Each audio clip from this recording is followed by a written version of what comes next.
Hey, what's going on, everybody? Jesse James, Average Idiot, Eastern Kentucky's only AI-powered podcast / vlogs. It's been a long time. I know. I've been doing the family thing, been doing the work thing. Sorry, I broke my camera holder. Just doing a little truck vlog. I want to ask a couple questions if I'm starting to prepare up for the wash season.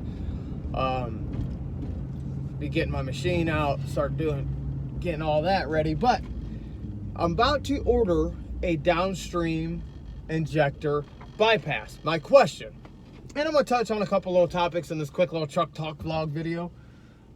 Just touching base, catching up, and just talking equipment and stuff like that. Y'all know what it is. So, my first question, right? Have any of you guys ever used, any of the wash guys, ever used a downstream injector bypass off of their washer? I was reading some reviews, watching some videos, but that doesn't really, all that could be propaganda, so I figured I'd ask y'all. It looks like that's something that I want to go with. Also, I'm putting together a soft wash rig, just, a little 12-volt system. But I'm going to be running that. I'm not going to put a whole lot of money into it, because why? You know what I mean? Whenever I make a lot of money off the washer itself and I downstream off of that. Learned a lot of lessons last season, and we'll apply it this year. What else with it? Oh, and another guy commented and was saying, this is kind of something I want to talk about too, is people think it's super hard and you got to live in a certain area, be in a certain business, and you got all this competition, this and that. I used to think that way too.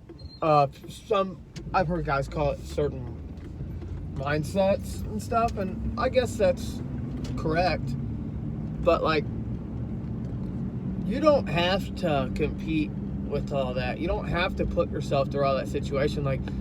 Don't look at what you have, and don't look at what you have as a negative impact. Let's say if you're washing houses, literally, this is how honest truth, how easy it is to start in house wash and soft wash. All you need is a $9 pump sprayer from Home Depot or Lowe's and a garden hose. That's it. Dawn dish soap and some bleach. That's all you need. Get you a little $9 pump sprayer and a garden hose. And the garden hose probably got it at a client's house. You can take, now, you ain't going to be able to, well, you probably could if you wanted to. You could probably charge whatever you want. It's whatever you're willing to charge and whatever they're willing to pay. A lot of people get that. A lot of people don't understand that. Those are things that I learned. And whenever getting into business, I still have people commenting on a lot of my older videos. Man, starting a business, all right, Virgil, Lost Case of America, and Dirty was talking about not everybody is on the CEO type. And you know what? That's true. And what I've realized is I'm not a super acumen business guy. At least where I'm at right now in life, that's not where I'm at. I've tried it. I took my business over 100,000 and I made less. The year that my business hit 100,000, of course, you guys seen I had the schools, had the cemetery, had all these accounts, and I made less money. So, but that's like a bragging point on the YouTube stuff. So be prepared if you're just a guy trying to start a business and you're watching these videos to kind of, get ideas and kind of keep your motivation up and all this other stuff. Understand that a lot of what you see on YouTube, whether it's my content or other guys' content, I'm not going to say it's all smoke and mirrors, but you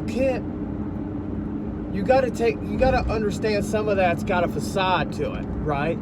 Because it's just the way it is. So just understand, and it's third-party marketing, third-party advertising. So don't think that you have to have the brand new Cub Cadet Pro X series or all these fancy Twill Wright mowers and all these fancy pants X-Mark series or these big Hustler 88-inch mowers, right? those are nice. All that equipment's nice, but let's say you fall into a spot in life to where you're 30 years old, you probably have 2 kids, you don't have someone to really bail you out, help you get started. Maybe you made some mistakes in your 20s, ain't got good credit, something you're working on right now. Let's say you're taking the Dave Ramsey snowball effect, right? So not all the times are you wanting to take on extra debt, nor can you get the loan for extra debt, nor should you. You know, that's something you shouldn't try to do, because what you can do with less, you should. And earning your stripes, and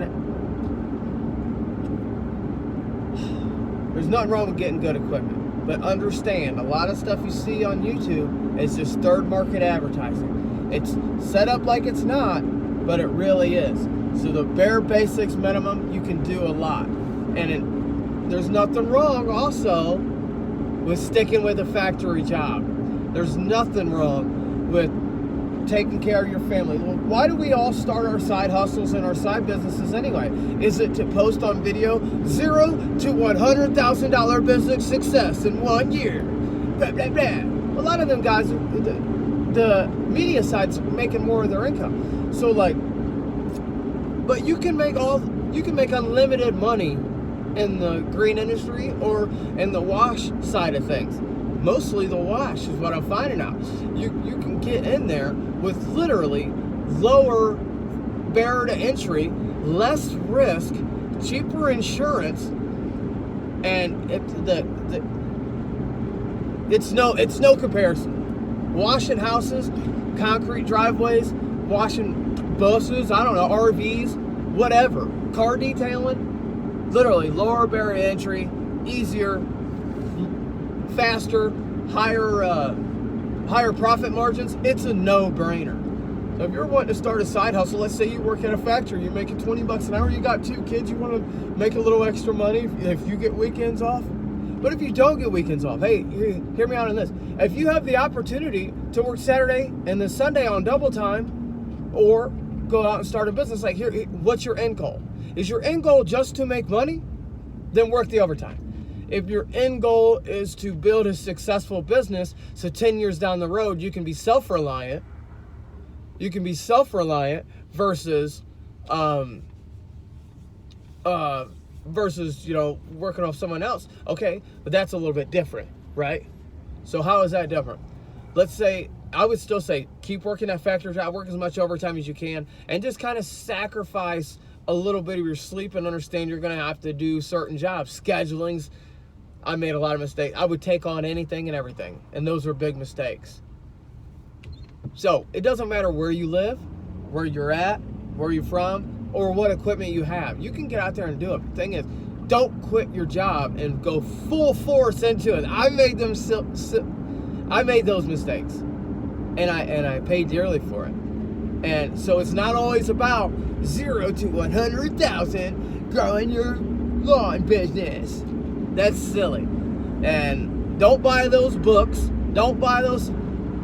Where were we all at before the internet? People's been doing it forever. You know what I mean? It's just got to be a self-motivation, and there's nothing. Woohoo! It's getting dark. I appreciate you guys. I'll be back around with some wash videos, different things like that. I appreciate y'all. Hit the like button, subscribe button, hit all the buttons. Y'all know what it is. Peace.